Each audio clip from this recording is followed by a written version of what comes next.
Certaines séries s'annoncent comme des divertissements, d'autres comme des reconstitutions historiques. House of Guinness, elle, se présente comme une fresque, une histoire familiale, politique, sociale et intime à la fois. Ce que Netflix et Steven Knight nous proposent ici, ce n'est pas seulement le récit d'une dynastie brassicole irlandaise. C'est une réflexion sur le pouvoir, la transmission, le secret et la façon dont une famille peut être à la fois le ciment et la fissure d'un empire. Dans cette critique, je ne vais pas seulement vous dire si la série est bonne ou mauvaise. Je vais essayer de vous montrer comment elle marche, ce qu'elle raconte, ce qu'elle rate et surtout ce qu'elle dit de nous aujourd'hui.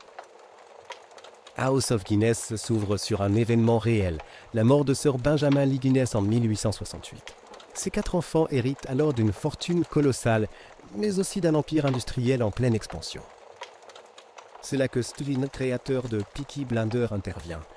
Il ne cherche pas la stricte fidélité historique, il veut un récit dramatique.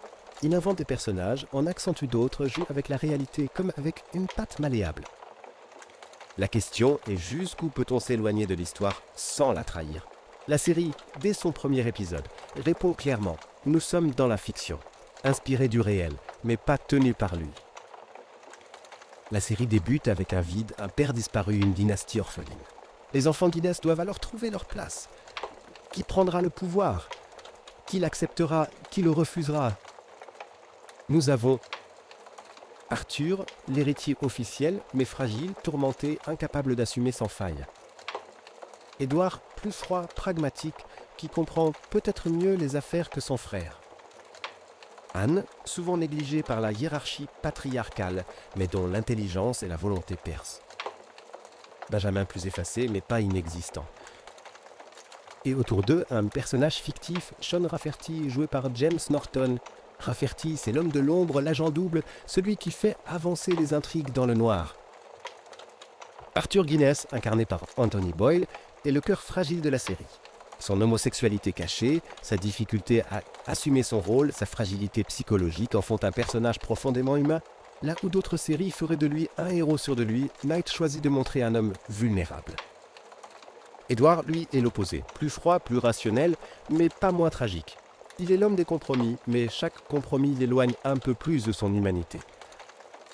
Anne, interprétée par Émilie Fern, est peut-être le personnage le plus sous-estimé dans un monde d'hommes. Elle veut exister, influencer, agir. Elle devient la voix de l'ombre, parfois réduite au silence, mais jamais éteinte. Et puis Sean Rafferty, personnage inventé, il concentre les tensions, violence, secrets, alliances douteuses. Il est la preuve que Knight ne veut pas seulement raconter l'histoire, mais créer une dramaturgie capable de tenir le spectateur. Visuellement, House of Guinness est somptueuse. Décors victoriens, ruelles de Dublin, intérieur cossu, atmosphère enfumée des tavernes et des brasseries. La série veut qu'on sente la bière couler dans les veines de la ville. Le style Steven Knight est reconnaissable.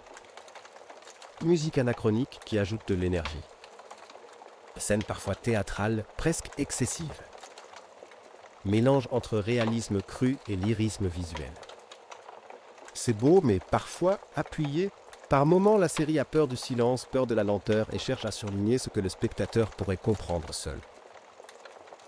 Le pouvoir, House of Guinness, parle de succession, de domination, de l'obsession de contrôler une entreprise qui à elle seule fait vivre une nation. La famille, elle est le théâtre d'amour, de jalousie, de rivalité. Comme souvent, chez Knight, la famille est à la fois le lieu de la tendresse et le lieu du danger. La politique, l'Irlande du 19e siècle est un pays en tension. Les Guinness protestants, riches, puissants, sont des cibles, des symboles. Leur ascension se fait sur une terre prête à s'enflammer.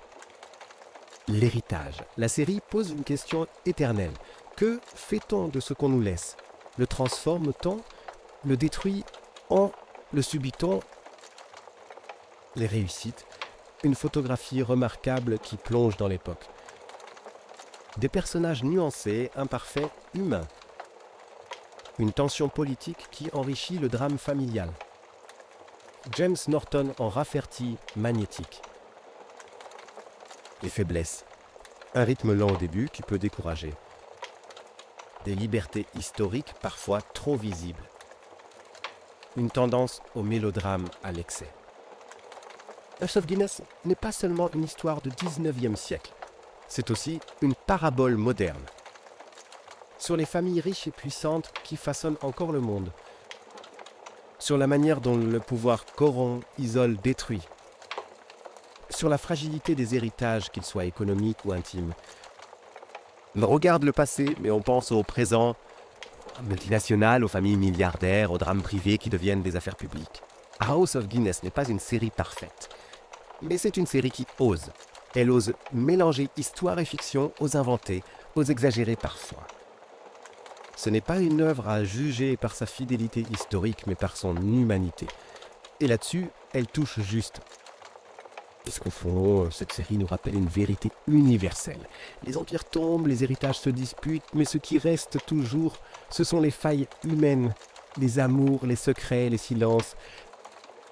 Et c'est pour cela que, malgré ses excès, House of Guinness mérite d'être vue, parce qu'elle nous montre non seulement une famille du 19e siècle, mais aussi une part de nous-mêmes.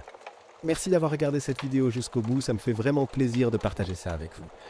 N'hésitez pas à mettre un petit like si ça vous a plu, à vous abonner pour ne rien manquer et à laisser un commentaire pour me dire ce que vous en pensez.